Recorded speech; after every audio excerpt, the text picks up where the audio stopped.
À l'heure des superwomen tout genre qui jonglent entre une activité professionnelle trépidante et leur vie de famille intense, certaines femmes, au contraire, ont besoin d'être rassurées par un mari ou un compagnon qui assure financièrement leur quotidien. Débat sur un phénomène de société. Mesdames et messieurs, bon après-midi et bienvenue à cette nouvelle édition de Vous et moi. Vous l'avez bien compris, on parlera des femmes entretenues cet après-midi, besoin ou choix de vie. J'aimerais bien avoir vos points de vue. Dans tous les cas, la ligne, comme vous le savez tous, sera ouverte à partir de 14 h. Donc vous pourriez nous rejoindre, participer, apporter votre contribution à ce débat par appel, des témoignages, des avis, vos points de vue. De toute façon, nous vous attendons.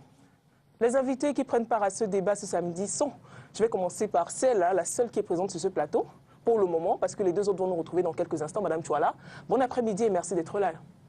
Bon après-midi Audrey, bon après-midi à tous les téléspectateurs. Je vous remercie une fois de plus de m'associer au débat de société. Merci d'honorer le rendez-vous.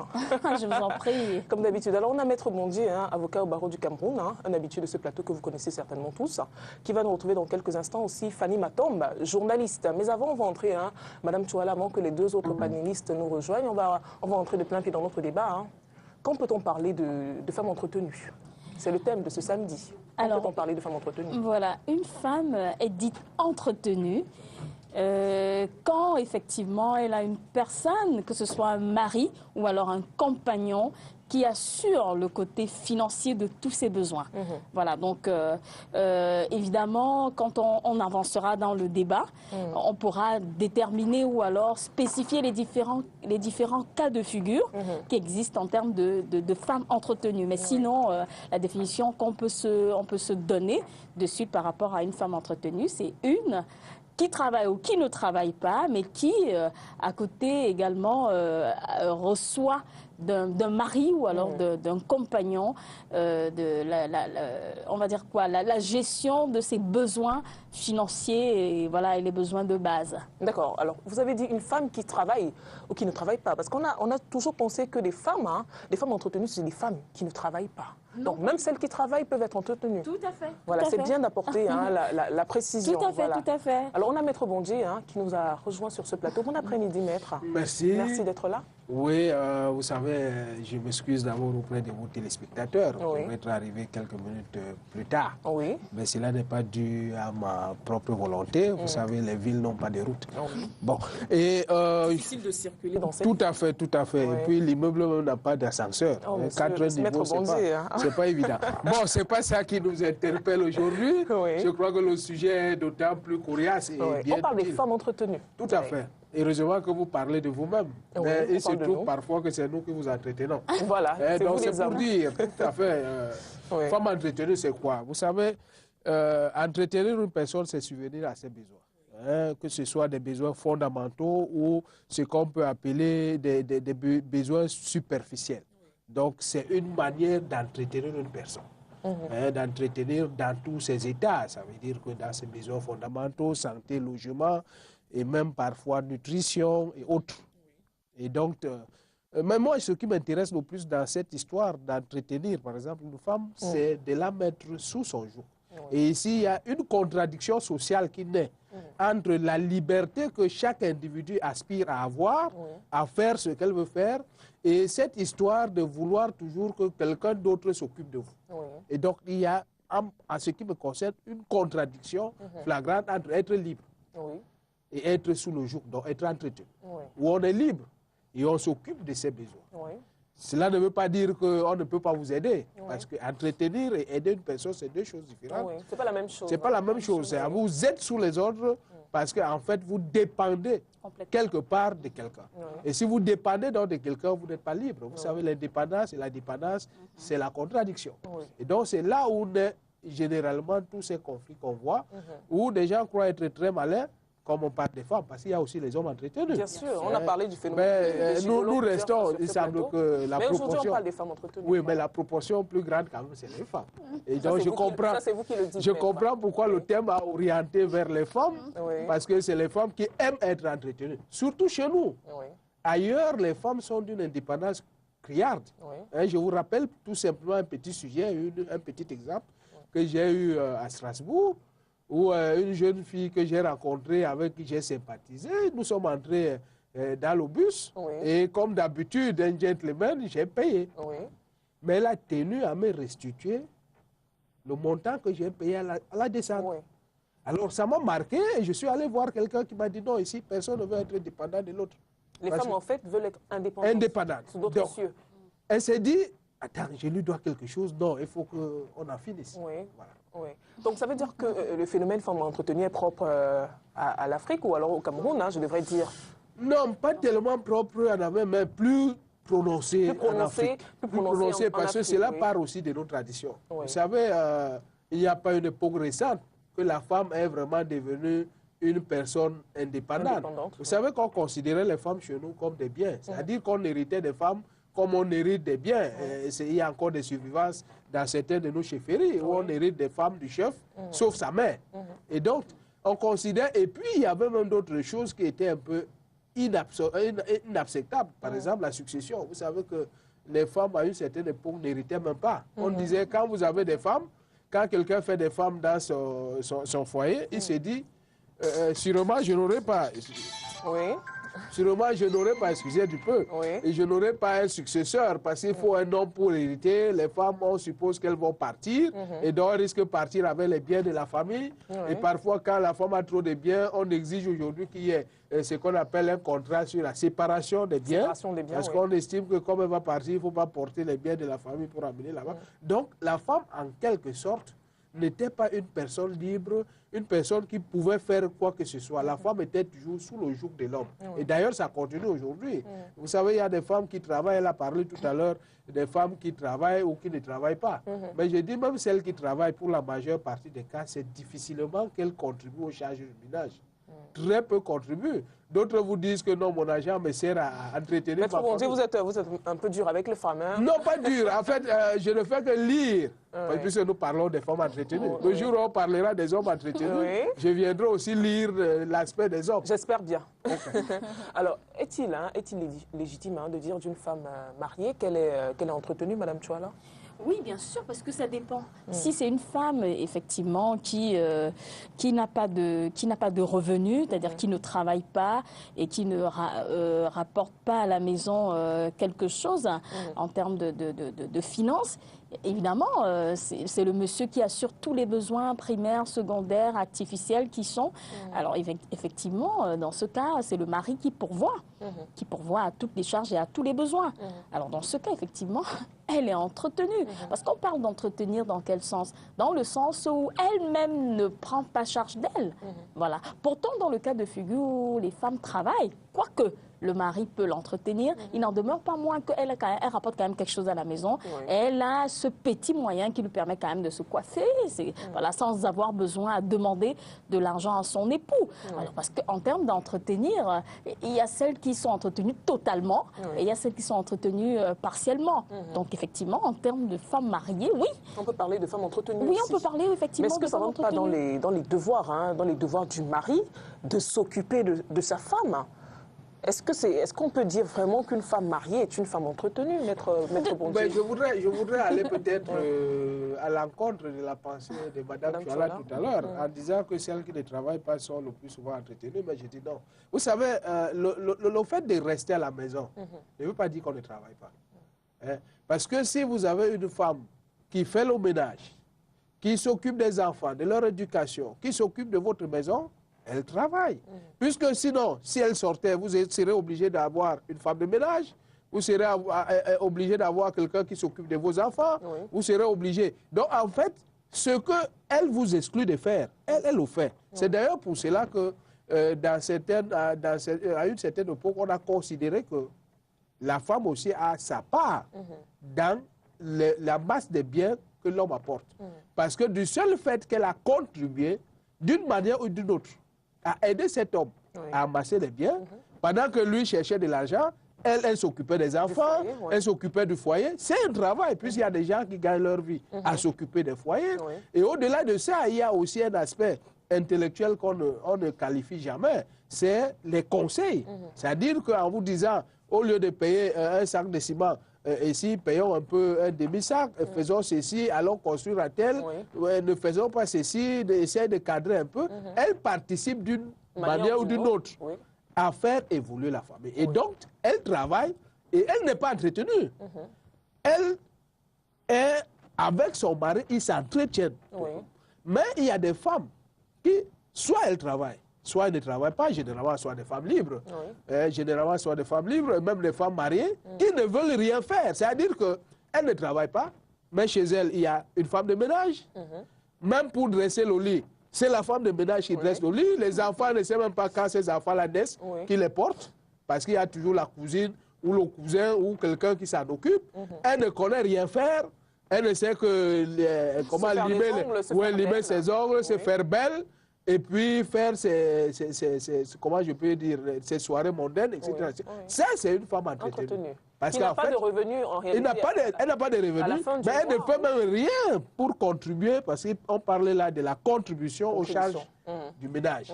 Il y a par contre d'autres qui sont effectivement qui travaillent et qui à la fin du mois s'occupent d'une partie des charges.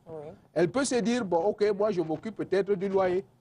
Le mari va s'occuper de la nutrition, va s'occuper de payer la scolarité des enfants, va s'occuper de payer les charges locatives, non, les charges par exemple, l'électricité, l'eau, etc. Les charges sont partagées. Sont partagées. Il y a d'autres qui disent, mon argent, tu ne vois pas. C'est-à-dire qu'elle gagne de l'argent, aussi minime que ce soit, mais elle préfère se faire belle, achète des robes de 200, 300 000, des chaussures hors cadre, va en Europe avec ses petits moyens, entretient sa famille, etc. etc. Ça, c'est des femmes entretenues, bien qu'elles travaillent.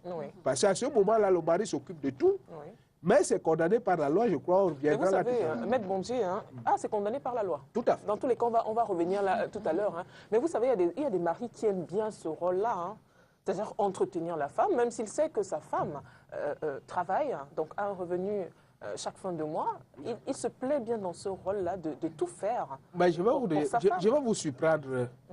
Je vais vous surprendre, Audrey. Vous savez, en Afrique, généralement, et au Cameroun en particulier, l'homme se sent homme, se sent chef quand il donne des ordres. Et on ne peut donner des ordres que si on a les moyens de sa politique. Même à ses propres enfants. Le jour où vous perdez votre emploi, vous, le mari, vous allez comprendre qu'il y a un mépris qui ne dit pas son nom, même de vos propres enfants. Vous ne pouvez plus acheter les biens, la femme a du mal à aller au marché, etc. Vous perdez un peu quelque chose. Donc c'est de l'honneur pour un homme d'entretenir sa famille. C'est-à-dire payer le loyer, payer tout ce qui va dans le ménage, etc. Mais il est du devoir de la femme, même si l'homme le fait. Vous savez, ça fait toujours un plaisir que vous trouvez que votre femme vous a fait un mets spécifique. Vous savez qu'elle travaille, elle a ses gains, mais elle rentre un soir et dit non, je ne m'occupe pas de ce que mon mari a demandé avec les moyens qu'il m'a donné, je fais quelque chose de spécial. Ou vous trouvez une femme qui vous achète une veste et qui vient vous donner. Ça participe, ça montre qu'effectivement, non seulement vous l'entretenez, mais elle aussi, elle a le retour de l'ascenseur, d'une manière ou d'une autre. Mais il y a d'autres qui s'en foutent. Elle vous le dit, d'ailleurs, de manière claire et sincère. Vous avez l'obligation de me donner à manger. Je ne vous ai pas demandé de venir me chercher chez mes parents. Si vous ne voulez pas, d'ailleurs, si vous ne pouvez plus, je vais trouver un autre. Et c'est ça, justement, qui est drôle. Donc, dans le foyer, il me semble que ce soit le foyer des mariés, que ce soit ceux qui vivent dans bien au reste, c'est la combinaison de chacun, l'apport de chacun, aussi petit que soient ses ressources, parce que ses ressources et besoins, il faut que ce soit synalagmatique. À ce moment-là, il n'y a plus d'entretien, mais il y a une collaboration pour fonder une société, un foyer sain. Voilà, j'aimerais bien avoir l'avis de Mme Tchouala, qui n'a rien dit depuis un moment, Mme Tchouala. J'avoue que j'ai beaucoup écouté Maître Bondjé, on va dire à la limite religieusement. Mais c'était très intéressant et pertinent ce que Maître Bondjé disait effectivement. Parce qu'il va falloir qu'on soit assez précis dans la caractéristique des femmes entretenues, de peur de se perdre. Parce que dans les cas de figure, effectivement, de mariage, comme il a dit, ça va dans le sens de celles qui ne font pas d'efforts particuliers pour contribuer d'une manière ou d'une autre. Cependant, il y a quand même un phénomène qui est assez vu, notamment dans les relations où on ne parle pas ici d'un cadre de mariage, mais une relation avec un compagnon où la jeune dame, la jeune femme, si vous permettez, a un travail, s'occupe de chez elle, mais en réalité, c'est le compagnon qui pourvoit. Qui fait tout. Qui fait tout, qui la lave, qui la blanchit. Et finalement, son argent qu'elle perçoit à la fin du mois ne sert que pour les artifices. Oui, comme l'a dit Maître Bondier tout à l'heure. Voilà, donc je partage effectivement son approche, je suis d'accord. Cependant, c'est des cas de figure qui se voient effectivement dans le mariage, puisqu'il a très bien développé tout à l'heure. Et c'est dans ce sens effectivement que je disais que même en étant femme mariée, on peut être une femme entretenue. On peut ne pas avoir de revenus, on peut l'avoir également un revenu, mais on reste dans l'état d'esprit de nettoyer, de blanchir. Et voilà, qu'en contrepartie, tout ce qui nous intéresse, c'est de nous faire belles. Oui. Voilà. Fanny Matombe, bon après-midi et bienvenue sur ce plateau. Merci, bon après-midi. Voilà, je veux rappeler à ceux qui nous regardent que vous êtes journaliste. Voilà, on parle des femmes entretenues. Qu'est-ce que ça vous inspire de prime abord, femmes entretenues? Mais de prime abord, je vois une femme qui ne fait aucun effort pour se prendre en charge, il faut le dire, parce que bien qu'on soit travailleuse ou pas, il faudrait bien qu'à un moment donné de sa vie, qu'on puisse se prendre en charge. Donc celle qui est entretenue, c'est celle justement qui ne fait aucun effort, qui attend tout de l'autre et parfois même des autres, c'est-à-dire quoi, une qui peut avoir plusieurs partenaires et qui se dit non, là ça assure la maison, de l'autre côté ça assure les factures. Chacun sert à quelque chose. Voilà, chacun sert à quelque chose. Donc de prime abord, voilà un peu le profil de la femme entretenue que je perçois. Donc elle est là, elle attend tout, ça peut être un ménage ou simplement une femme qui n'a que des partenaires. Voilà, mais elle attend tout, vraiment tout. Elle attend tout de l'homme ou alors qu'elle soit, voilà, qu'elle soit, comment on va dire ça, instruite ou pas, qu'elle ait un boulot ou pas, elle attend tout de l'homme. Et comme j'ai suivi à mon entrée, Maître le disait très bien, qu'elle ait des revenus ou pas, non, pour elle, il faut que l'autre qui est en face, n'est-ce pas, puisse tout faire à sa place et voilà. Donc, alors, puisque vous prenez le débat en cours, on parlait des femmes mariées. Peut-on qualifier des femmes mariées de femmes entretenues? Je crois que ça dépend du contexte. Est-ce qu'une femme mariée peut être qualifiée de femme entretenue? Est-ce que ça n'entre pas dans les devoirs du mari de s'occuper de sa femme? Moi, je vois deux aspects. Il y en a qui le deviennent. Il y en a qui le deviennent et ça revient à ce que j'ai dit d'entrée. Elles deviennent vraiment des femmes entretenues. Parce que c'est pas parce qu'un homme vous a épousé que vous n'avez plus d'efforts à faire. C'est pas quand même l'homme qui viendra à la maison faire ci ou ça. Il ne faut pas également se contenter de tout l'argent qu'il vous donne. Mais vous, la femme, vous avez des devoirs, on le sait, en ménage. L'homme a des choses à faire, la femme a également des choses à faire. Mais je dois aussi dire qu'il y en a qui ont fait de leurs femmes des femmes entretenues. Simplement parce qu'ils ne veulent pas qu'elles sortent, il ne faut pas qu'elle aille travailler, il ne faut pas. D'autres, peut-être parce qu'il a eu à passer un temps de son âge ou de sa vie où peut-être qu'il n'arrivait pas à se mettre à ménage et tout et tout. Du coup, quand il se retrouve avec une femme, elle devient comme son œuf. Mais moi, je dis, c'est bien dans la mesure où celle-ci est entre griffes, à l'abri de certaines petites choses, mais ce ne sera pas bon pour la femme elle-même. Parce qu'il faut toujours s'imaginer que demain, cet autre-là ne soit plus. Qu'est-ce qui va se passer?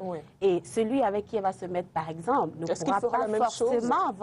pourra pas forcément marcher, n'est-ce pas, dans la même lancée. C'est pourquoi il faut chacun, dans la maison, dans la famille, dans la société, avoir une part de responsabilité, un peu de quelque chose qu'on apporte. Et je crois que ce soit en mariage ou hors mariage, il ne faudrait pas que la femme se retrouve dans cette position. Parce que tout peut arriver. Ça peut basculer à tout moment, vraiment à tout moment. Alors, est-ce que le terme entretenu ne permet pas finalement une chosification de la femme, Madame Chouala?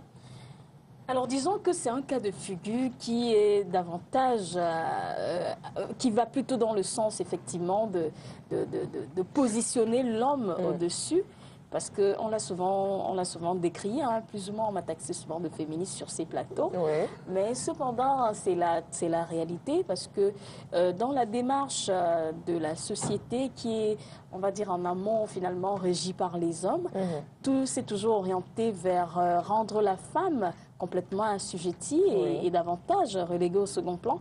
Alors donc du coup, dans cette démarche, oui, c'est pour montrer que la femme, en fait, ne vaut que beauté, ou alors ne vaut que, voilà, dépendance complète. Et donc, si elle ne vaut que beauté et dépendance complète, finalement, elle est chosifiée. Elle est chosifiée, oui. Elle est chosifiée parce que, en retour de tout ce qu'on lui donne, là, on attend quelque chose d'elle. C'est pas gratuit. Bien que, voilà, qu'on soit en mariage ou bien hors mariage, on se doute bien que quand l'homme le fait, c'est pour sa gloire à lui. Puisque de toutes les façons, il manifeste comme ça sa position de suprématie et davantage sa position d'homme valeur. J'ai de la valeur, je vaux quelque chose, je suis puissant. Voilà, et donc par rapport à ça, j'ai les moyens que je mets en avant, j'entretiens ma femme, pour qui je serai toujours un Dieu, pour qui voilà, tout le respect sera voué à mon égard. Voilà, donc oui, c'est vrai, orienté dans ce sens-là, c'est clair qu'au finish, à la fin de la journée, on se dit, la femme n'a plus rien.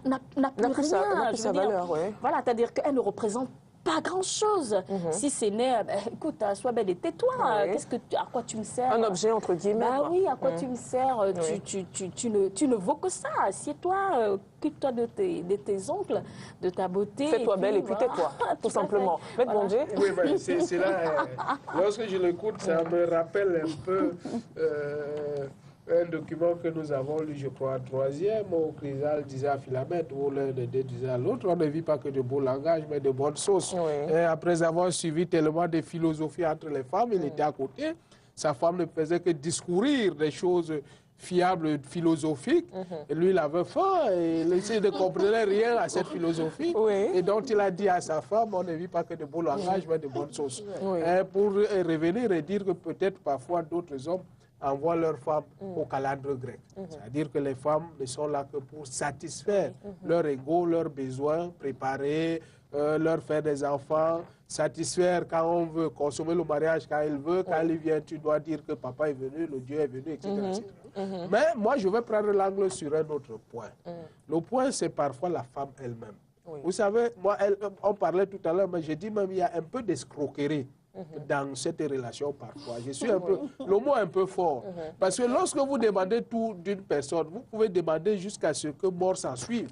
C'est-à-dire, vous savez qu'il y a des gens ici dehors parfois qui volent parce que leurs femmes sont insatiables.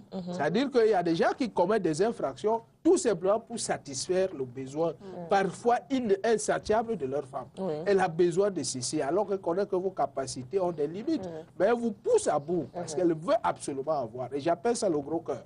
À ce moment-là, on ne peut pas dire qu'on l'a chosifiée. Par contre, c'est elle qui pousse l'autre à devenir quelque chose, un animal incontrôlable, puisqu'il faut assouvir absolument ses besoins. Si vous ne faites pas ceci, vous ne me touchez pas. Alors, vous savez, l'amour amène souvent les hommes à se surpasser. C'est-à-dire, vous vous dites, j'aime tellement cette femme qu'il faut que je satisfasse à ses besoins. Et parfois, vous allez au-delà de vos possibilités. Et lorsque vous êtes entre les mailles de filet, je vous assure, c'est la première à vous abandonner dans le pétrin pour aller ailleurs. Et donc, il me souvient qu'à ce moment-là, la femme ne joue pas son rôle. Moi, je dirais tout simplement non. Peut-être faire travailler, oui. Parfois, on a des stratégies. Moi, je vais prendre un cas qui me concerne. Il arrivait deux fois où ma femme, j'ai enlevé de l'argent pour lui dire, on va faire telle chose qui te concerne. Je reviens le soir, je trouve une veste. Comprenez? C'est-à-dire qu'au lieu de faire sur elle-même, elle est allée acheter pour moi. Alors, là, ça donne une autre dimension relationnelle. Alors que si je trouvais à chaque fois qu'elle demande et que ce soit plutôt sur elle, sur quelqu'un d'autre, vous voyez, ça n'a pas la même frénésie. Et donc, moi, je pense que l'éducation, c'est bien beau, travailler, c'est bien. Mais dans le relationnel, il faut savoir partager.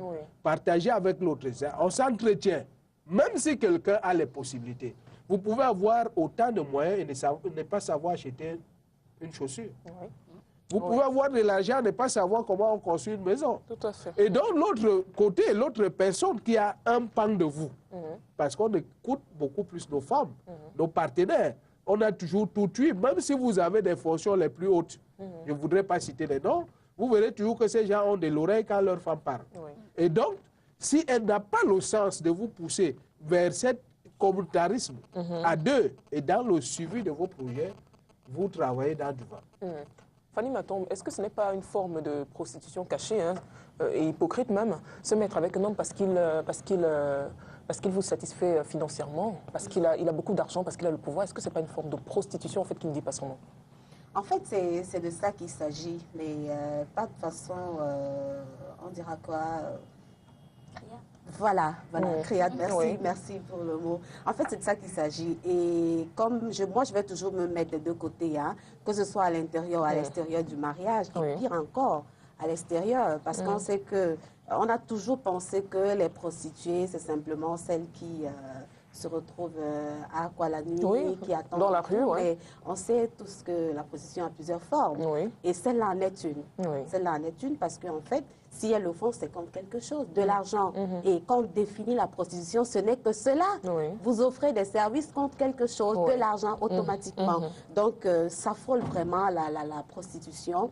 Et je voudrais revenir un peu sur la question que vous avez posée avant, sur la chosification de la femme. Est-ce que cela ne se présente pas comme tel? Moi, j'ai envie de dire, qui met la femme dans cette position? Je pense que c'est elle-même. C'est elle-même qui se met dans cette position. Et du coup, je ne peux pas considérer ça comme une chosification. Si oui, elle se chosifie, mais pas l'autre. Elle se chosifie elle-même. Voilà, parce que vous savez, il y a des gens ici qui n'attendent que ça. Lui, il sait ce qu'il recherche. Donc, il sait que tu es à sa merci. Et puis, il sait qu'il a les moyens pour ça. Alors, lui fait ce qu'il a à faire, mais c'est toi, à un moment, tu dois te poser les questions. Est-ce que c'est une relation d'amour? Est-ce qu'il y a des sentiments? Ou alors, c'est uniquement de l'argent? Et si on revient justement à de l'argent, on rentre dans la question suivante, c'est la prostitution. Moi, je vais le dire comme ça. Il ne faut pas le voiler, c'est de ça qu'il s'agit. Maintenant, en ménage, mais même en ménage, ça peut exister aussi. La prostitution. Ça peut prendre aussi cette forme-là, même en ménage. Parce qu'on sait, ça aussi on le sait, on est en Afrique, de toute façon, on le voit souvent. Il y a des gens qui font des mariages on va dire quoi, parfois des mariages de raison, parfois des mariages juste parce qu'on se dit non, en allant là-bas... Des mariages de calcul, voilà, aujourd'hui. En allant là-bas, on est sûr que non, c'est sûr, on aura une belle vie et tout. Alors, on pourrait, je préfère dire comme ça, se retrouver dans la posture de la femme entretenue, ou simplement de celle qui est entretenue, mais dans le bon sens, c'est-à-dire l'homme est attentionné, il lui offre le maximum et tout, mais je crois que si on rentre dans notre thème, vraiment entretenu, dans le sens qu'on a défini ici, c'est vraiment celle qui n'attend que... qui attend tout de l'homme. Alors, intégralement. Madame Tchola, vous avez dit quelque chose? Maître Bondier? Oui, je l'ai. Madame Tchola d'abord, ensuite Maître Bondier, oui. Alors, en fait, ce que je voulais dire, c'est que dans le cadre du mariage, spécifiquement, c'est que ça pourrait effectivement s'apparenter à une prostitution pour celle qui est complètement entretenue. Surtout une prostitution avec un seul partenaire, parce qu'on va dire qu'en général, la prostitution s'oriente vers plusieurs partenaires. Mais pour ce cas de figure, dans le cadre du mariage, c'est un seul partenaire. Voilà, mais effectivement, ça faudrait déjà savoir si c'est un seul partenaire. Bon, disons que comme on est marié, a priori, on ne peut pas penser, que la personne... Que la polygamie est permise chez nous. Mais moi, je voudrais rebondir sur un autre sujet. Vous avez vos feuilletons qui circulent ces derniers temps où vous voyez une femme bien nantie, mais qui est entrée par volonté de s'accaparer de ses biens pour mieux vivre avec son copain, son compagnon, et lequel même vit dans la même maison, etc. Vous connaissez tous ces cérémonies. Ça se retrouve dans nos foyers. Je voudrais tout simplement rebondir, comme l'a dit tout à l'heure Madame Matombe. Fanny, oui, effectivement, il y a des hommes qui donnent parce qu'ils aiment. Ils ne donnent pas parce qu'on les amène à donner. Vous savez, quand vous aimez une personne, peut-être que vous aurez la posture d'un homme dans l'autre vie. Vous comprendrez. Peut-être. Vous allez comprendre que quand un homme aime, parfois il voit même cet art. C'est-à-dire qu'il voit la femme, l'esprit de la femme. Mais il se dit peut-être qu'avec le temps, elle va comprendre que ce n'est pas ça qu'il est venu chercher. Parfois, il met les moyens. Vous voulez une maison, vous construisez une maison. Vous voulez une voiture, vous donne une voiture. Il sait effectivement que vous êtes en train de vouloir soutirer de l'argent. Mais lui, il le fait par amour. Si c'est ça qui vous rend triste, si c'est ça qui ne vous dégage pas sur le plan émotionnel, sur le plan sentimental, il vous donne ce que vous voulez. Mais d'autres comme la femme est sibylline, j'ai coutume de le dire. C'est-à-dire les actes de la femme ne sont pas comme pour un homme. Une femme peut rire alors qu'elle est en train de t'insulter à travers son rire. C'est-à-dire qu'à ce moment-là, le monsieur, lui, le fait de bonne foi. Il ne le fait pas parce qu'on l'amène à le faire, mais il le fait parce qu'il aime. Et de l'autre côté, donc, c'est après parfois qu'on se rend compte qu'on s'est trompé. C'est-à-dire que lorsque cette personne, soit on perd la personne qui s'en va, soit la personne décède, comme elle disait tout à l'heure, et on reste seul, c'est là où on découvre effectivement que ce qu'on faisait, c'était un tort pour soi-même.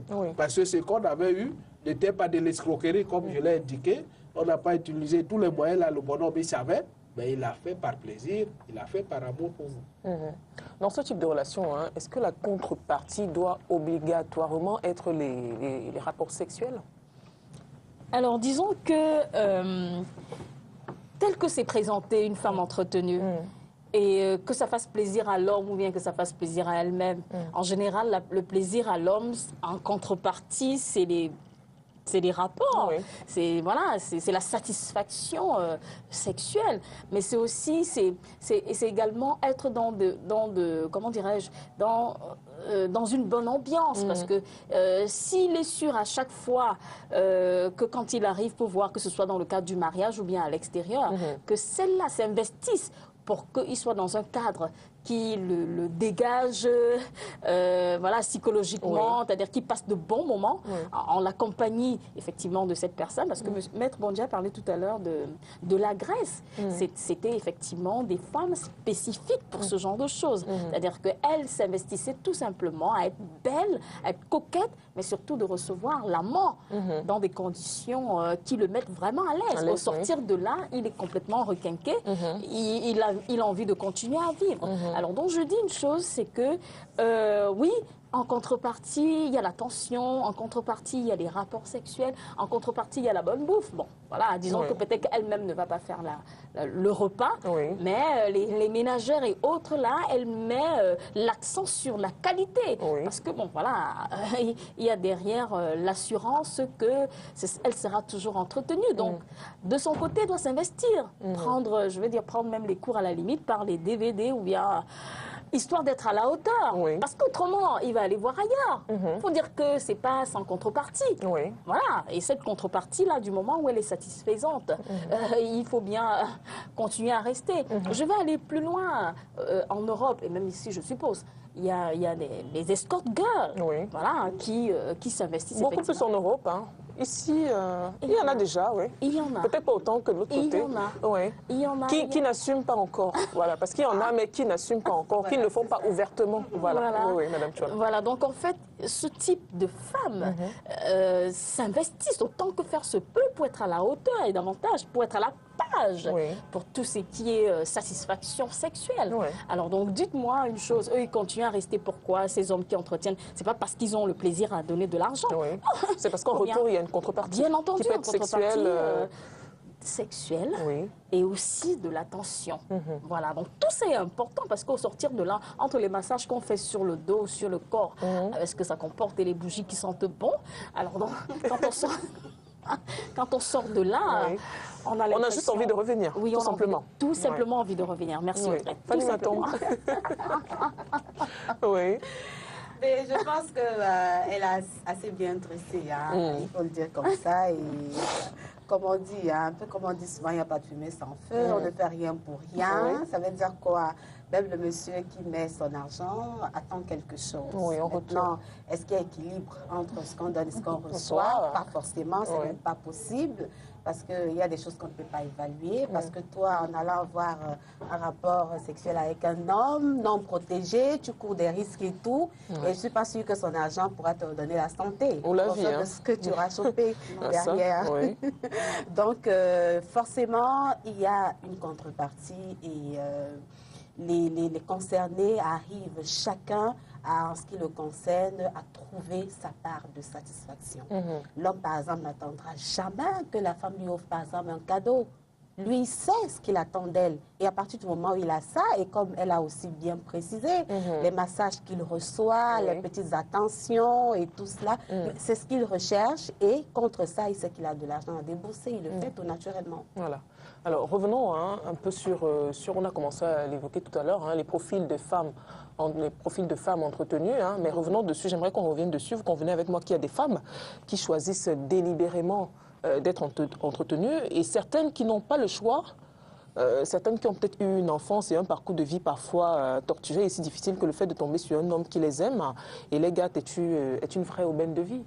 Oui, je vais répondre à la question. Il y en a aussi, hein, on en a parlé tout à l'heure, il y en a aussi qui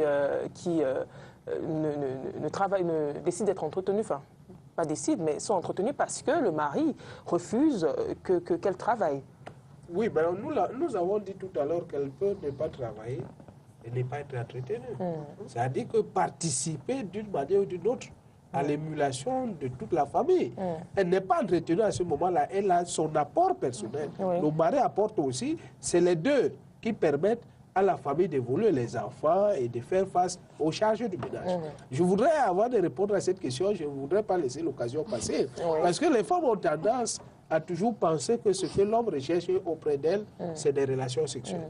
C'est vrai qu'à première vue, à la première rencontre, parce que lorsqu'elle parlait là tout à l'heure, j'ai eu l'impression qu'au sortir d'ici, je vais aussi aller me faire parfumer partout pour être dans la bonne aisance. Mais à première vue d'une femme, les premiers abords, oui, ça vient dans la tête. Mais après, ce n'est plus ça. C'est-à-dire que la durabilité des relations entre deux personnes ne peuvent pas se fonder sur les relations sexuelles. Parce qu'à la première fois, il y a ce qu'on appelle la découverte, c'est-à-dire que on est aux anges, hein, chacun pour soi, mais par après, il y a un ensemble de comportements, un ensemble de choses qui font de telle sorte que deux personnes peuvent rester ensemble. Vous pouvez rester avec une femme pendant 6 mois, vous êtes à l'aise, même si vous ne faites pas, vous ne consommez pas, soit le mariage, soit vous ne faites pas de relations sexuelles. Cela veut dire que vous éprouvez vers cette femme-là certains besoins, certains désirs et une certaine satisfaction. N'oubliez pas que nous, les hommes, nous aimons téter. J'ai coutume de le dire. Nous avons toujours souvenance de notre mère. Nous avons toujours souvenance de notre mère et la femme qu'on rencontre remplit toutes ces conditions. C'est-à-dire qu'à la fois notre maman, notre soeur, etc. Et on a toujours tendance à se remettre bébé.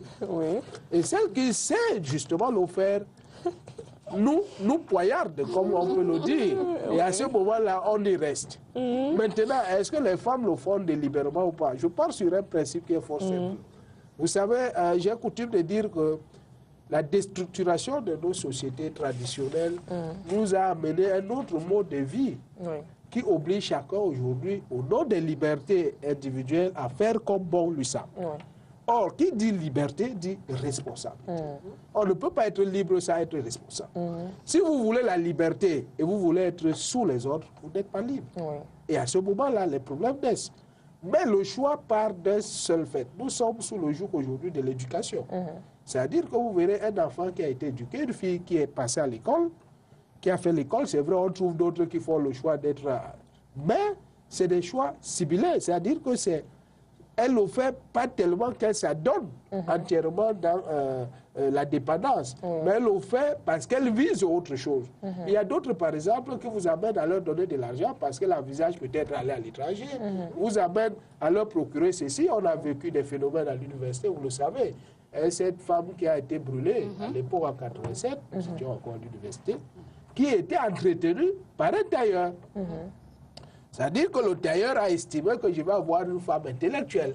Et dans notre foyer ne sera pas handicapée du seul fait que moi, je n'ai pas fait les études. Or, elle l'acceptait parce qu'elle n'avait pas les possibilités d'aller à l'école. Et donc, le gars a financé ses études, payé la chambre, jusqu'au niveau maîtrise où elle arrivait. Et à ce niveau-là, avec l'ouverture de l'éducation, de l'esprit, elle s'est dit, je fais quoi avec un tailleur? Elle s'est tapée, comme vous le dites, au quartier. Elle s'est tapée un commissaire et... ça a créé ce que ça a créé.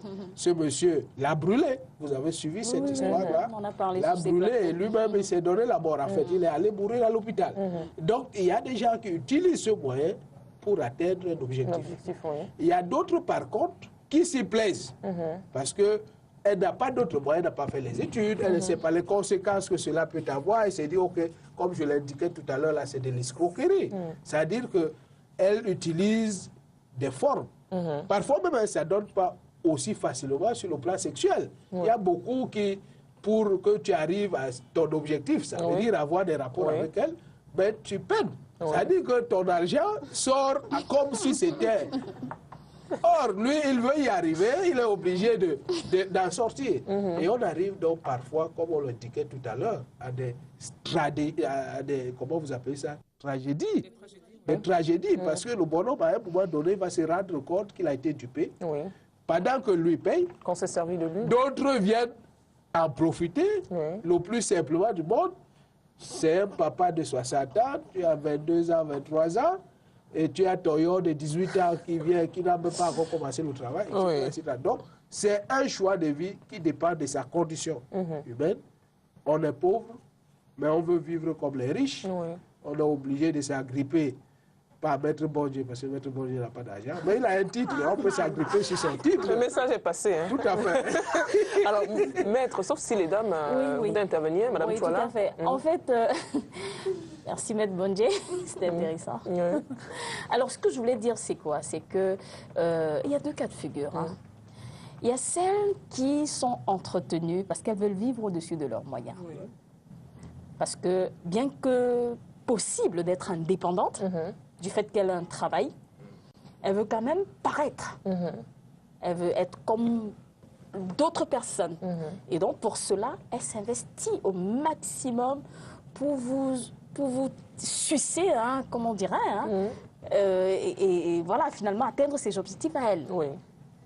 Les objectifs, entre autres, de paraître, de plaire, peut-être même pas à vous, mais de plaire aux autres. C'est-à-dire qu'il lui faut des artifices pour plaire aux autres. Et c'est vous, comme on dit au quartier, le mougou, permettez-moi l'expression. Entre guillemets, oui. Entre guillemets. Qui vous saignez pour lui donner cet argent. En réalité, elle peut se passer de ça. Si elle veut rester normalement dans ses moyens qu'elle parvient à avoir parce qu'elle a un travail, mais elle va au-delà et elle vous tire de l'argent. L'autre cas de figure, c'est les personnes qui n'ont pas de moyens. C'est-à-dire que la pauvreté qui a pris vraiment le dessus et que finalement, parce qu'elle veut survivre, elle a des besoins primaires, élémentaires, qu'il faut absolument combler, assouvir.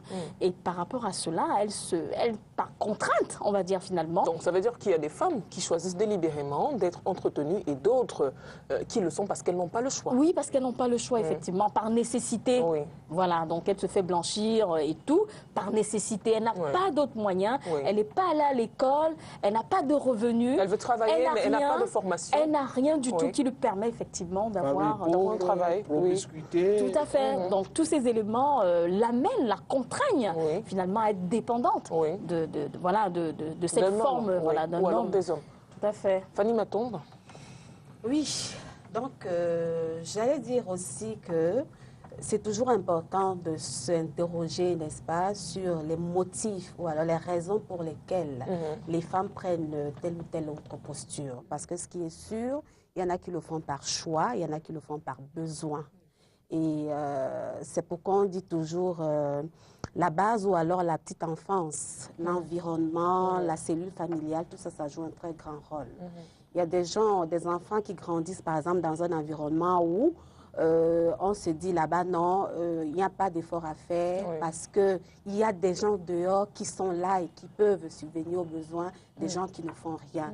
Et du coup, surtout pour les filles, quand elles grandissent comme ça, forcément, elle va se mettre dans cette posture-là et donc va courir après des gens qui feront tout pour elle. Le malheur dans tout ça, c'est qu'elle ne trouve jamais de satisfaction. C'est pourquoi au départ, je parlais des femmes qu'on retrouve avec plusieurs partenaires et qui utilisent exactement la même technique avec tous, c'est-à-dire quoi, elle est entretenue par X, Y, Z. Il y en a aussi qui le sont vraiment par... D'autres même, je dirais, hein, c'est la force de la nature qui peut entraîner aussi cela. Elle peut se retrouver avec un homme qui vraiment estime que cette femme, pour elle, pour lui, est comme un bijou. Et donc, qui ne devrait pas déployer d'efforts, mais alors pas le moindre effort, et met tout à sa disposition. Mais alors tout. C'est-à-dire quoi? Même s'il faut, je ne sais pas, aller faire le marché, il y a des gens pour ça.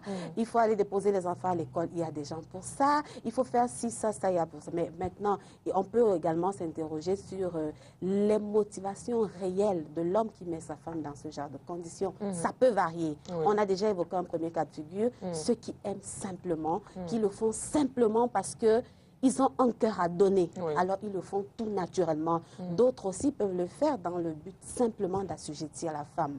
Il se dit, avec ça, je la tiens, avec ça, je sais qu'elle ne pourra pas ci, elle ne pourra pas cela. Donc, les profils, ça varie d'une femme à l'autre, mais toujours est-il que c'est un phénomène qui existe.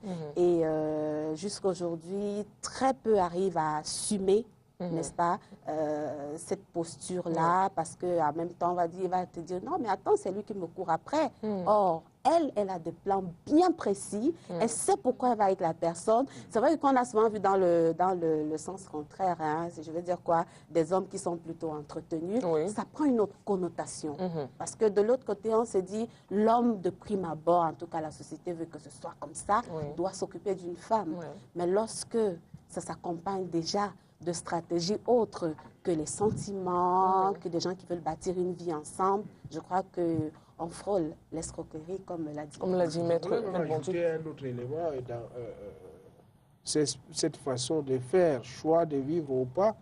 Vous savez, parfois, on ne choisit pas. Choix de vie. Choix de vie. On ne choisit pas. On est poussé vers le choix.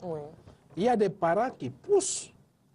Des parents qui poussent leur fille vers ce choix. Parce qu'eux, ils vont tirer le jus de cet entretien. Vous savez, il y a certaines personnes, j'ai eu une personne qui est venue me voir, c'est de cabinet exigeant, je ne veux pas citer les noms, mais je donne tout simplement, qui est venu me voir parce qu'il avait des problèmes avec un souteneur, c'est-à-dire un de ses amants, qui était fâché du fait qu'elle soit avec sa mère, ses sœurs, et les enfants de ses sœurs dans la maison. Qu'est-ce qu'elle me dit? Effectivement, ce monsieur, il est prêt à tout. Il donne tout. Il accomplit ses devoirs. Normalement, l'entretien très bien, mais il ne veut voir personne chez lui. C'est-à-dire, il ne veut pas voir la mère, il ne veut pas voir les sœurs, les frères. Or, elle ne peut pas se séparer de ce monde-là. J'avoue que devant ce genre de cas, moi qui fais l'effort de ne pas manquer de solutions, c'était difficile. C'était difficile. Donc, vous voyez donc ici, par exemple, l'entretien, comme on est en train de l'indiquer, n'est pas que pour la femme. Elle le fait aussi pour le besoin de sa femme. De sa famille, Je veux relever ma mère, je veux relever mon frère, je suis donc obligé de m'agripper vers quelqu'un qui apporte plus. Mais celui-là aussi a des exigences. Moi, je t'entretiens parce que je veux un nid douillet. Je veux arriver là où personne ne sait si je suis arrivé, si je suis reparti. D'autant plus que le plus souvent, c'est les hommes mariés, donc c'est nous. Et âgés. Et âgés parfois.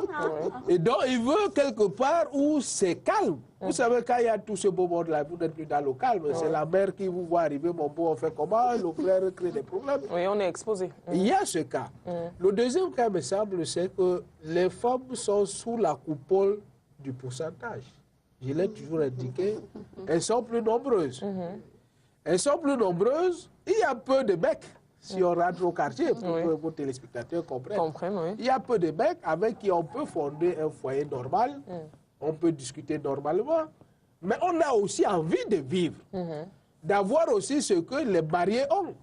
Maison, voiture, luxe, etc. Qu'est-ce qu'il faut faire? Il faut donc s'agripper sur ceux qui ont la possibilité de vous entretenir. Parce que sinon, si vous sortez, par exemple, comme elle a indiqué, d'une famille pauvre, ou d'un milieu qui ne vous permet pas d'avoir cela, vous allez prendre quelqu'un de ce milieu, vous risquez de multiplier par 2 les problèmes que vous voulez résoudre. Et donc, il faut donc voir quelqu'un qui en un trait va le résoudre, quitte à ce qu'il soit marié. Mais qu'il crée aussi les conditions, parce qu'à ce moment-là, il y a une jalousie qui ne transparaît pas dès le départ, mais que vous allez vivre.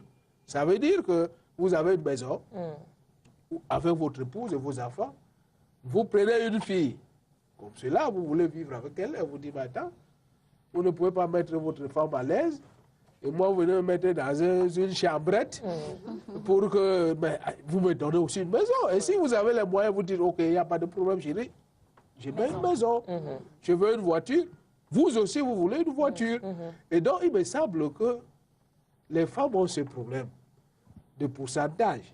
et qui, toutes les femmes ont droit au bonheur. Oui. Et donc, elles veulent aussi vivre. Mais comment vivre maintenant? Oui. C'est là la question. C'est là la question. Alors, Maître Bondje, parlons un peu de la loi. Que prévoit la loi à ce sujet? Il me semble que tout à l'heure, vous avez dit que c'est puni par la loi. Y a-t-il des risques?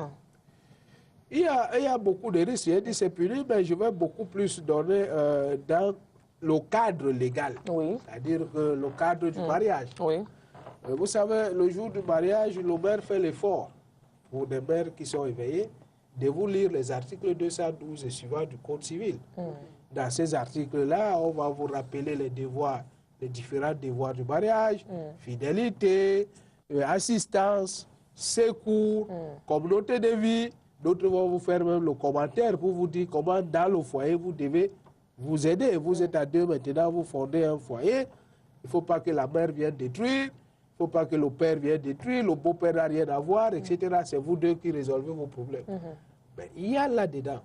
Et je crois qu'à la suite, il y a l'ordonnance de 81, du 29 juin 81, qui est venue justement établir un déséquilibre qui existait. C'est-à-dire comment amener la femme mariée à contribuer aux charges du ménage. Parce que c'était toujours difficile d'appréhender les revenus de la femme mariée. Vous savez, comme vous l'avez indiqué tout à l'heure, les hommes ont toujours la propension de tout faire seul. Mais il faut aussi, et c'est ça l'obligation, la femme qui travaille doit apporter sa part de contribution aux charges du ménage. De même que cette ordonnance reconnaît à la femme de pouvoir ouvrir un compte séparé de son mari, parce que les maris aussi avaient tendance à demander aux femmes de verser tout l'argent dans leur compte. C'est lui le chef de famille. C'est lui qui gère. C'est lui qui va gérer. Mais il est permis à la femme de gérer son compte, sauf de participer et de contribuer aux charges du ménage. Si vous ne contribuez pas, un homme qui se sent cocufié par sa femme, il vient voir Maître Bondje et dit, mais ma femme a les revenus, elle ne participe pas. On va l'obliger à participer à concurrence de ses ressources et des besoins du ménage. Donc, il y a une partie de son argent qui va être affectée, et cette fois-ci, juridiquement, aux charges du ménage. D'accord. Voilà, dans ce cadre-là que je voulais faire évocation. Madame Chouala, vous voudriez dire quelque chose, Fanny Matombe? Non, jusque-là, je crois qu'on avance très bien dans le débat et je vais juste appuyer pour dire que qu'il y ait une loi ou pas, je pense que quand on se met à deux, on devrait tous les deux contribuer à l'éclosion, n'est-ce pas, du couple, de la famille. Alors il est hors de question qu'on se dise parce que mon mari il a 1 500 000 francs de mois, moi je suis peut-être à 500 000, il en a un peu plus, donc il devrait parce que c'est l'homme. Non, je pense que c'est même injuste, c'est injuste parce que vous le savez, même quand on est deux bonnes amies, même quand on fait des sorties de temps en temps, j'offre, l'autre offre, et je crois que cet équilibre, on devrait davantage le consolider dans les couples. Voilà, alors on va rappeler aux téléspectateurs qui nous regardent qu'il est 14 h, donc la ligne est ouverte, je crois bien, monsieur le réalisateur, que ceux qui voudraient intervenir, apporter des témoignages ou alors donner leurs avis, peuvent dès à présent composer le numéro de téléphone qui va certainement s'afficher au bas de vos écrans. En attendant les appels, on évolue dans le débat. On parle des femmes entretenues. Est-ce que c'est un phénomène nouveau, Madame Chouala? Et puis, est-ce que c'est pas le terme entretenu n'est pas exagéré? Est-ce que le terme entretenu n'est pas exagéré dès lors qu'on sait que l'homme doit subvenir aux besoins de la femme et puis, généralement, on ne voit pas ce que la femme donne en retour? Est-ce que le terme entretenu... Alors, on va commencer déjà par dire que ce n'est pas un phénomène nouveau, c'est un phénomène vieux comme le monde, voilà. Cependant, quand même, se dire que c'est évident que l'homme s'occupe de la femme. Aujourd'hui, on a l'habitude de parler sur ce plateau du modernisme, de la modernité. Aujourd'hui, se sentir complètement dépendante de l'apport d'un homme, il faut dire que ça met en prison. Maître Bondje l'a dit tout à l'heure et je crois que c'était très bien dit et c'était pertinent. Parce que si vous voulez une liberté, si vous voulez du jour au lendemain dire voilà, je fais de ma vie ce que je veux, alors ne dépendez pas. S'il y a quelqu'un qui vous blanchit, qui vous nettoie, vous lui devez quand même des explications. Par rapport à telle ou telle décision que vous avez d'une manière ou d'une autre des comptes à lui rendre. Absolument, que ce soit dans le cadre du mariage ou bien hors mariage. Alors, je vais par exemple donner les différents cas de figure. Tout à l'heure, Maître Bondje a dit que par contrainte, les personnes se retrouvent dans l'obligation de procéder voilà, finalement de s'orienter vers l'entretien hein, fait par les hommes. Oui. On va parler du cas, il a dit tout à l'heure, des étudiants, mais c'est davantage criard puisque au départ, le parent s'investit pour que l'enfant aille à l'école, mais le coût de la vie peut vous imposer de ne plus avoir les moyens financiers et du coup, il faut continuer avec l'école. Alors, du coup, aussi, en même temps, vous vous orientez vers ces chemins-là qui n'avaient pas été, à la limite, au départ, envisagés. Oui. Voilà. Alors, mais bon, il faut absolument gérer. Alors, pour revenir à ce qu'on disait tout à l'heure, je dis, il faut absolument au jour d'aujourd'hui être complètement détaché de cette dépendance. Autrement, vous allez rendre des comptes. On a eu des conséquences. Il a parlé tout à l'heure de l'homme qui avait brûlé. Et récemment, encore, on parlait du cas des Lignèges à Bamenda. Il vaut mieux ne pas s'orienter vers ce chemin parce que s'il arrivait qu'il décède, le fameux sponsor, entre guillemets, vous êtes mal fichu. Il a passé le temps à vous entretenir et vous n'avez pris aucun engagement. Ou alors... On a un téléspectateur en ligne, hein. Madame Tchoala, on va le prendre, ensuite vous allez terminer. On a Zinga Angoula, je pense, en ligne. Allô, bonjour. Allô. Bon après-midi. Allô, bonjour. Bon après-midi, Zinga Angoula. Angoula qui est en ligne, mais apparemment la femme passe pas. Bonjour. On vous écoute très bien, Zinga Angoula. Allez-y. Vous voulez apporter votre contribution à ce débat, je suppose. Bonjour à tout le plateau, bonjour à tout le plateau, bonjour à Tony bonjour à Madame Tchoala, bonjour à Maître Bongé. Alors, s'agissant du cas des femmes entretenues, hein, j'aimerais d'abord préciser à nos autres frères africains qui nous regardent que le mot entretenu est sous-entendu comme entre guillemets et que c'est une désignation argotique purement camerounaise. Hein. Alors, moi, je vais prendre appui de réflexion en partant de la définition de la femme entretenue proposée par Fanny Matop, en ce sens que c'est cette femme qui s'est donnée comme principe de vie de se départir de sa capacité d'indépendance en termes d'efforts à fournir pour exister et a décidé de vivre à la merci de toutes formes de besoins. On peut une partisane de moindre effort dans l'absolu. Mais vu sous l'angle des sociétés européennes que je connais à suffisance, moi je dois dire que sauf cas de validité avérée ou cas de force majeure, une femme doit exercer une profession salariée régulière pour exister. Certes, on peut relever en Europe le cas des escort girls, mais il faut bien préciser que ces escort girls sont des situations spécifiques et marginales aux jeunes femmes qui sont soit en déficit de formation pour pouvoir exercer une profession salariée, soit des jeunes femmes qui sont, pour une raison ou une autre, exclues du système des allocations et celui des revenus de remplacement, qui reviennent légalement à toute personne en âge de travailler et à qui on ne reconnaît aucune quelconque invalidité, puisque même en situation de chômage de longue durée ou de demandeuse d'emploi régulière, une femme a droit à des allocations ou des revenus de remplacement, de sorte qu'elle ne saurait être entretenue. Merci beaucoup. Très bon week-end de Pâques. Merci beaucoup. À samedi prochain. À samedi prochain, Zinga Angoula. Très bon week-end hein, de Pâques à vous aussi. À Zinga Angoula, oui, qui apporte toujours sa contribution hein, à ce débat avec des interventions poignantes. Hein. Voilà. Alors, ce n'est pas pour rien qu'on l'appelle notre consultant de l'autre côté. Voilà, téléspectateur fidèle. On espère qu'on aura l'appel aussi de Ruben Francis. Madame Tchoala, vous avez la parole. Voilà, donc j'étais en train de dire que, effectivement, aller dans ce sens-là, il faut se dire que, en général, c'est une orientation choisie. Et une orientation choisie dans ce cas de figure qui est assez criard, voudrait que finalement on soit dépendante et donc en prison. Et s'il faut sortir de la prison, il faut pouvoir s'assumer. Que ce soit dans le cadre du mariage ou alors que ce soit dans le cadre d'une relation hors mariage. Alors donc, si aujourd'hui on parle de modernité, qu'on parle de parité, qu'on parle, voilà, avec tout ce que ça comporte, je crois qu'au moins on ne dira pas que je suis féministe finalement.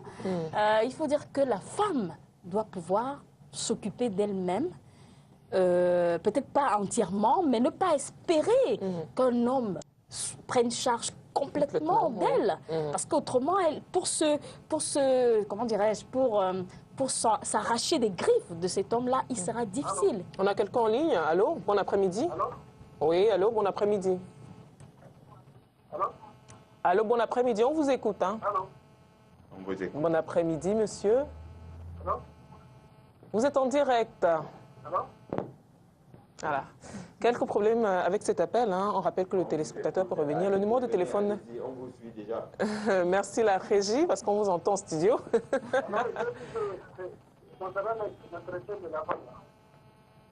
Oui, allez-y. On n'a pas de retour, mais bon, allez-y.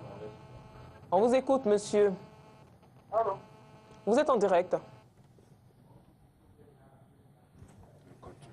Alors, on va évoluer hein, en attendant que le téléspectateur, on espère qu'il reviendra. Le numéro de téléphone reste affiché. On l'a toujours en ligne. La femme, là, l'impression qu'il y a des moyens, quoi. Allez-y.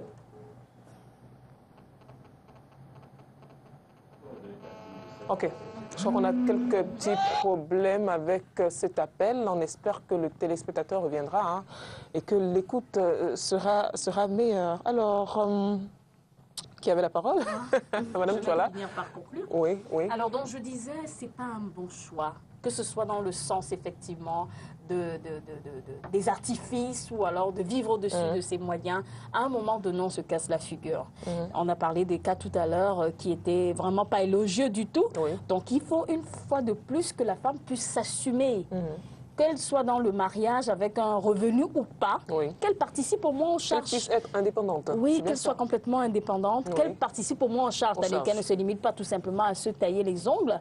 Si elle a un monsieur qui veut la blanchir, qu'au moins on puisse se sursoir d'avoir une ménagère ou alors d'avoir des hommes, du personnel de ménage, voilà, du personnel de ménage et qu'elle sert finalement à quelque chose. On aura le sentiment qu'elle aura participé. Maintenant, pour le cas de figure des jeunes filles qui sont des étudiantes et qu'en contrepartie, elles font des massages ou alors qu'elles assurent le côté sexuel, il faut dire que elles ne seront pas considérées malgré tous les moyens qu'elles auront. Il y a le côté, comment est-ce que je dirais, le côté de s'affirmer, de pouvoir se dire, je reprends effectivement de la position que j'ai aujourd'hui. Le passé vous suit toujours. D'une manière ou d'une autre. Vous allez vouloir être positionné à une échelle dans la société, mais on va vous rappeler, parce qu'on mènera des investigations sur vous en disant c'était une escort girl ou alors... Voilà, elle profitait plutôt de l'argent d'un X ou bien d'un Y. Alors, il y a des femmes hein, qui arrivent à assumer cette position-là, on constate. Hein. Il y a des femmes qui se revendiquent d'être femmes entretenues, d'être consommatrices, hein, comme on entend souvent dire, qui n'ont vraiment pas honte. Hein. Qui n'ont pas honte, qui ne sont pas gênées de dire qu'elles sont entretenues, consommatrices. Je fais rien, je suis à la maison et puis j'ai un homme qui s'occupe de moi. Pourquoi? Est-ce que c'est parce que ce statut-là offre plus de sécurité, on va dire? Fanny Matombe? Non, mais ça fait partie de ce qu'on va appeler le choix de vie qu'elles ont choisi. Un peu comme si vous allez dire à une prostituée déclarée, n'est-ce pas, de dire qu'elle ne l'est pas, alors qu'elle le fait aux vues de tout le monde. Donc, celle donc qui arrive à s'assumer, c'est parce qu'elle... ne dit pas, ici, une prostituée ne dit pas qu'elle est prostituée. Hein. C'est encore un peu tabou. Par contre, il y a des femmes, des jeunes filles hein, particulièrement, qui n'ont pas honte, hein, qui ne sont pas gênées de dire qu'elles sont entretenues, qu'elles sont consommatrices. Hein. Alors, je disais donc que c'est des choix et je crois que celle-là arrive à s'assumer, mais comme le disait Mme Tuala, hein, ce n'est pas la meilleure chose à faire. Et moi, j'ai l'habitude de dire que le combat des femmes ou alors tout ce dont les femmes ont besoin, n'est-ce pas, devra passer par leurs propres efforts. Je suis d'accord, mais à cela, pour le cas présent... Allô? Oui, on va prendre le téléspectateur ou la téléspectatrice qui est en ligne. Allô, bon après-midi. Bon après-midi. Est-ce qu'on a le téléspectateur en ligne? Quelques petits soucis aujourd'hui hein, avec la ligne téléphonique. Est-ce qu'on a le téléspectateur en ligne? On continue notre débat. Il est parti. Fanny Matombe. Alors, je disais pour le cas présent, moi je voudrais inviter en même temps les hommes, n'est-ce pas, à aider la société, n'est-ce pas, à réduire ce phénomène. Ça veut dire quoi? De plus se mettre eux-mêmes dans cette posture des hommes qui donnent tout aux femmes. Parce qu'en prenant le cas des femmes mariées, comme on dit toujours, l'homme qui laisse faire. Alors, on a quelqu'un en ligne, allô? Oui, allô, bonjour. Bon après-midi, Ruben Francis. Oui, c'est bien Salut Audrey. Salut Ruben Francis. Comment ça va? Très bien. Ouais, ça va très bien. Oui. Très bien. Toujours fidèle au rendez-vous. Ouais, mais... Femme entretenue. Qu'est-ce que tu voudrais dire à ce sujet? Alors, moi, je vais commencer par vous dire que je suis très ému par les multiples thèmes que vous traitez. D'accord. Parce que j'ai l'impression que c'est ma vie qui défile, en fait. Oui. Vous êtes toujours concerné par les thèmes que nous abordons dans cette émission, oui. On a constaté, Ruben Francis, oui. Ok. Alors, rendez-vous compte que la semaine dernière, je vous faisais savoir. Oui. J'avais refait la terminale 3 fois. Oui. Et donc, lors de mon premier redoublement, oui. je faisais carrément du soutien scolaire à une camarade. Oui. Qui était en même temps ma copine. Vous vous rendez compte? Oui. Et donc, j'ai lui expliqué tous ces exercices, je lui faisais ses devoirs. Mais seulement à la fin, elle a réussi quand moi j'ai échoué. Oh là là. Donc voilà, la conséquence c'est qu'elle m'a quitté. Elle est partie quand moi j'ai fait le baccalauréat. Oui. Alors je voudrais savoir si c'est une forme d'entretien. Est-ce que c'est de l'entretien intellectuel ou alors, je ne sais pas. Et dans ces conditions que devrait faire. D'accord. je sais pas. Merci beaucoup, Ruben Francis. Hein. J'espère qu'un panéliste, un des panélistes, peut-être Maître Bourdieu, va pouvoir répondre à la question de Ruben Francis qui a fait la terminale 3 fois, il nous le disait la semaine dernière d'ailleurs, et qui avait sa copine, je crois, dans la même classe, si je ne me trompe pas, qui l'aidait, il aidait à faire ses devoirs, il aidait intellectuellement, on va dire. Hein. Alors, est-ce que c'est une forme d'entretien, il voudrait savoir? Et que doit-il faire? Parce qu'elle a dans le cadre de l'émission, ce n'est pas une forme d'entretien. Oui. Disons tout simplement que beaucoup de personnes tombent dans ce traquenard-là. C'est-à-dire qu'on a l'impression, quand on avait une femme, qu'on est même intellectuellement plus assis que la femme. On se trompe. Parce qu'il y a des personnes qui consomment plus et la femme consomme. C'est-à-dire qu'elle peut donner l'illusion qu'elle n'est pas apte. Vous expliquez effectivement les points qu'elle ne connaît pas. Vous lui indiquez. Mais en retour, vous n'êtes pas sûr que les points que vous ne connaissez pas, elle ne les connaît pas. Elle a donc un plus que vous. Parce que vous passez votre temps à lui indiquer, faites ceci, vous la prenez comme si c'était déjà votre femme. D'ailleurs, il nous dit que c'était sa copine. Donc, il a joué le macho, oubliant qu'ils sont sur le même pied d'égalité scolaire, donc ils font les mêmes coups. Et donc, il n'est pas sûr qu'elle n'était pas intellectuellement plus assise que lui. Elle donne l'illusion que je consomme parce que c'est toi mon mari, André Guillaume. Je ne peux pas aller à l'encontre de ce que tu dis. Mais je consomme ce que je peux consommer, je garde l'autre pour moi. Et à la fin de fin, elle passe son examen, vous échouez. Alors, il allait un peu désespéré, le Ruben Francis, il demande ce qu'il faut faire. Que doit-il faire? Ce qu'il doit faire, c'est de changer de méthode. C'est-à-dire que de ne plus croire que les autres sont des négatifs. Voilà, on va prendre la téléspectatrice. Allô, bon après-midi. Bon après-midi, bonjour. Bonjour, comment on vous appelle? Oui, c'est mademoiselle Audrey. Ah, mademoiselle Audrey, ok. Mon homonyme. Vous voulez apporter votre contribution à ce débat? On parle des femmes entretenues. Un témoignage, un avis? Oui, bon, c'est vrai que vous ne parlez pas de entretenues, mais j'ai un problème, j'aimerais que vous me donniez des conseils. Alors, je suis scientifique. Lorsque nous avons un travail, il n'avait pas de travail, il n'avait pas de... Alors, comment je m'occupe, je fais tout, sans juste demander son avis, je m'occupe de lui, je fais ce que je peux, je m'occupe également de moi. Et depuis que le maître, il a eu comme je suis toujours en train de faire une chose que je faisais avant. Vraiment, ça me dérange. Si par exemple, je venais de je suis vraiment malheureuse. Parce que je me pose beaucoup de questions, Audrey, et il est vraiment, il est du genre odieux, donc il ne laisse même pas une seconde à ce que tu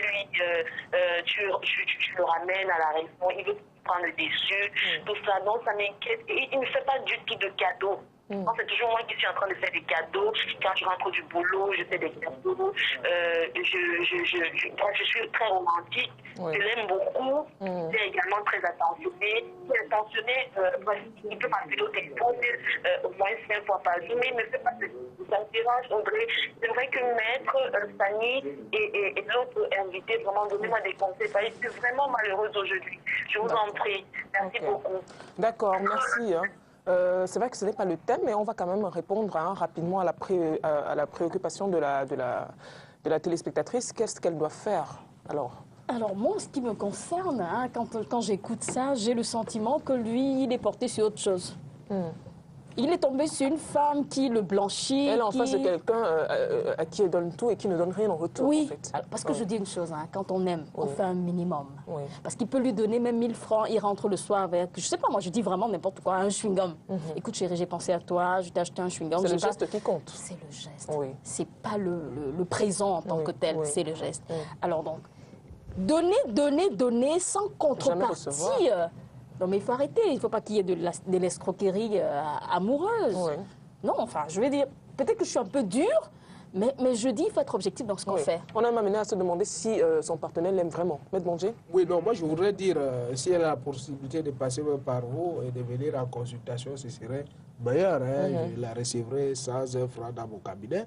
Parce que c'est des cas qui peuvent arriver et qui est mort d'homme. Vous savez, quand quelqu'un vous dit, j'aime tellement cette personne, et que la personne, un jour déçoive, elle peut se retrouver dans une situation de désespoir et vous avez des suicides programmés. Donc il faudrait, son cas, il me semble, c'est un cas qui demande à être étudié et que des conseils appropriés lui soient indiqués. Ici, on ne peut pas lui donner des conseils parce qu'on n'a pas tous les éléments. On n'a pas tout le temps et on tire à la fin de l'émission. On n'a pas assez d'éléments. Donc on va demander à la téléspectatrice de nous rappeler juste après cette émission, comme ça on pourra la mettre en contact avec Maître Bondier et elle pourra poser le problème, expliquer, donner plus de détails. On a un téléspectateur en ligne, téléspectatrice en ligne. On a quelqu'un en ligne? Allô, bon après-midi. Allô? Allô, bon après-midi. Est-ce qu'on a quelqu'un en ligne, monsieur le réalisateur?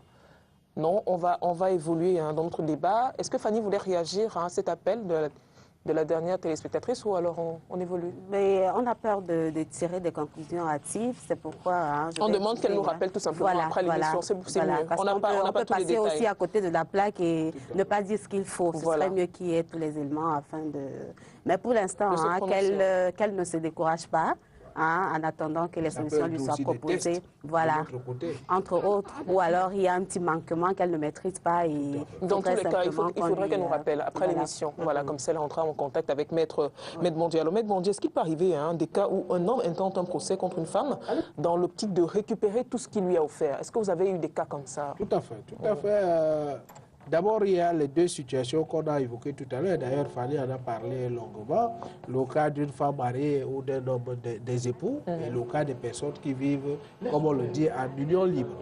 Je commence par le deuxième cas qui est très complexe. En union libre, vous n'êtes pas protégé juridiquement. Donc, le droit, en principe, il n'intervient pas.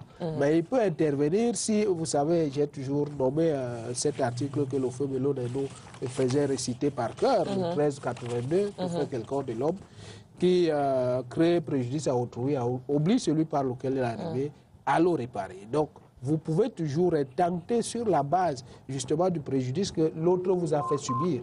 Et lorsque vous vivez donc dans ce cercle-là, où vous avez fondé ce qu'on appelle une société de fait, chacun a le droit de répartir avec les biens qu'il a pu fonder, pourvu qu'il apporte les preuves que cela lui appartient. La restitution est automatique. Même les cadeaux que vous avez eus, dans l'objectif peut-être visé des fiançailles futures ou d'un certain nombre, vous devez les restituer.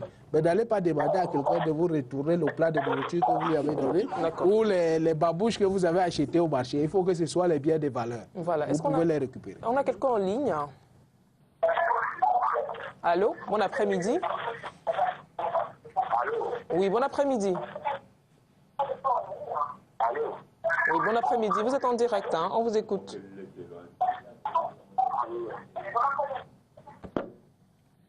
Voilà, quelques soucis cet après-midi. La ligne reste ouverte, on a encore quelques petites minutes devant nous. Donc on pourra encore recevoir peut-être 1 ou 2 téléspectateurs.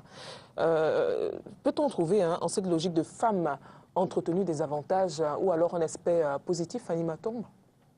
Est-ce que ça offre des avantages d'être femme entretenue? Le matériel? Il faudrait l'être pour savoir ce qu'on en tire comme avantage. Même si on ne l'est pas, hein, on pourrait quand même dire quelque chose dessus. Est-ce que ça offre des avantages, un aspect positif? Ça peut créer la confusion. Non, bon, je vais répondre à sa place. Elle pourrait répondre. Hein. Commencez par préciser que vous n'êtes pas une femme entretenue et puis donner quand même votre avis. Voilà, je pense que ce serait mieux. On a quelqu'un en ligne. Allô? Oui, bon après-midi, monsieur. Allô? Bon après-midi. Allô? Vous êtes en direct. Allô?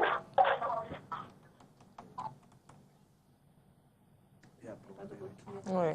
Les petits soucis. Fanny Matombe. Alors, est-ce qu'il y a des avantages ou pas? Est-ce qu'il y a des avantages ou pas? Ce qui est sûr, s'il n'y en avait pas, le phénomène aurait disparu. Oui. Ça, c'est sûr. Donc, il y a forcément des avantages qu'on tire parce qu'il y en a, à partir de ce statut, on peut se construire des vies. On va retrouver une femme aujourd'hui qui a ses maisons, qui a ses voitures, qui a ci ou ça. Tout cela est dû à, n'est-ce pas, à la posture qu'elle a eu à adopter pour en arriver là. Donc, que ce soit elle ou l'homme, chacun, comme on l'a dit depuis le début, tire quand même quelque chose. Mais maintenant, est-ce que c'est forcément des choses durables? Est-ce que c'est forcément des choses qui, demain, ne pourront pas rattraper, n'est-ce pas, ceux qui les ont obtenues? Je crois que c'est là toute la question. Mais ce qui est sûr, comme tout phénomène, hein, ça a aussi ses avantages. Voilà.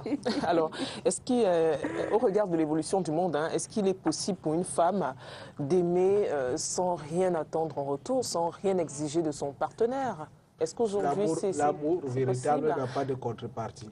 C'est-à-dire que quand vous aimez... On a l'impression, maître, hein, quand même qu'aujourd'hui, tout est calcul. Hein. Oui, tout est calcul parce que nous vivons un monde où le capitalisme a pris le pas sur le communautarisme.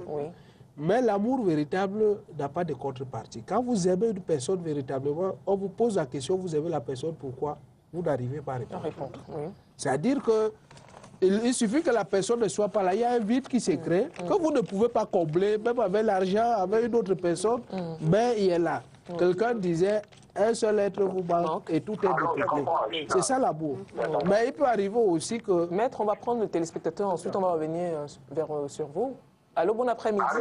Bon après-midi, monsieur. Oui. Bon après-midi. Oui. Vous voulez apporter votre contribution à ce débat? Voilà, on parle des femmes entretenues. Oui, j'apporte une contribution par rapport à ce que j'ai fait dans la télévision. Je me dis que ce n'est pas déjà normal qu'une femme s'occupe, participe d'abord à ce qui se passe à la maison, parce que normalement la femme est faite pour être entretenue par un homme. La logique voudrait que la femme puisse entretenir, l'homme doit entretenir sa femme, parce que c'est la logique. D'accord. Et quand une femme travaille déjà, c'est aussi un danger pour un couple. D'accord. Parce qu'il n'est pas bon à une femme d'avoir l'argent. Et quand une femme participe déjà aux charges de la maison, elle devient déjà un peu comme le rival de l'homme. Donc elle doit seulement concevoir, manger, boire, dormir sur les enfants. C'est la logique. D'accord. D'accord. Merci, monsieur. Merci d'avoir appelé. On va respecter son point de vue. Hein. Alors, pour lui, la femme ne doit pas travailler. Une fois que la femme travaille, dès qu'elle a des revenus... Mais il relève là, Audrey... Elle a tendance à vouloir porter la culotte, il relève là quelque chose de très important. Il n'y a pas deux capitaines dans un même bateau. Et cela veut dire quoi? Cela veut dire quoi? J'en termine. Vous allez me comprendre. Lorsque certaines femmes arrivent à avoir les moyens, elles estiment à un moment donné que chacun peut donner les ordres à l'autre. C'est-à-dire, surtout dans la société occidentale, où vous arrivez, si vous êtes le premier, vous faites la nourriture pour votre femme qui arrive après vous, etc., etc. Nous sommes encore dans la tradition africaine. Et même dans les lois, il est indiqué qu'il y a un chef de famille. C'est-à-dire quelqu'un quand même qui a derrière ressort pour l'intérêt du ménage a la dernière parole.